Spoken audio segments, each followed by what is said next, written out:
Hello, so today I will be presenting about my main findings from the data analysis report project that we did in BioSci E128. My main finding was that the amount of cellulose in pollen has a negative impact on the likelihood of bees landing on flowers. These results were found by this figure generated, which is a linear regression model with the amount of cellulose treatment on the x-axis for 1 milligrams, 2 milligrams, 4 milligrams, and 6 milligrams of cellulose treatment, and the y-axis being the average proportion of bees that visited the flower with the cellulose treatment. A negative relationship can be seen that was statistically significant with a p-value of 0.045.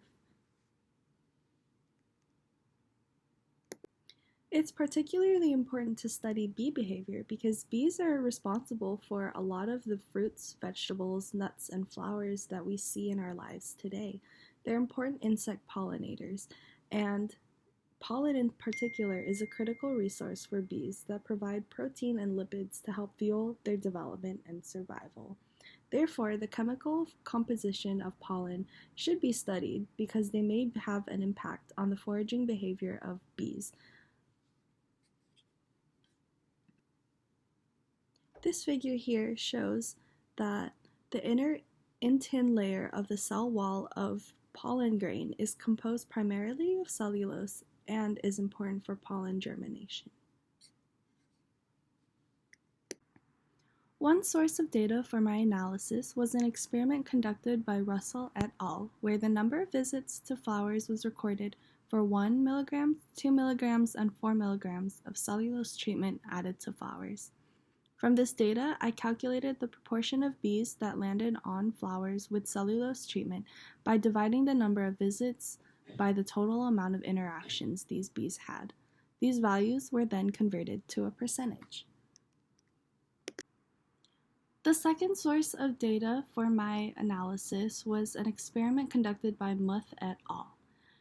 Here, they looked at the proportion of bee landings to flower colors that were either familiar or novel to the bees based on the pollen treatments of either quinine, cellulose, or sucrose.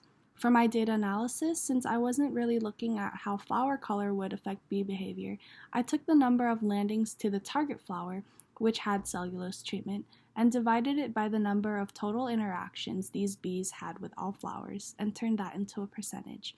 From the percentages generated from both papers, I was able to then calculate the mean proportion of bee visits for 1, 2, 4, and 6.5 milligrams of cellulose treatment. From both data sources combined, I was able to then generate the model shown before that showed statistically significant evidence that the amount of bees that visit flowers for pollen decreases as the amount of cellulose in pollen increases. This could imply that the added cellulose decreased the perceived quality of the pollen by the bees, or potentially disrupted the mechanisms of which bees detect pollen.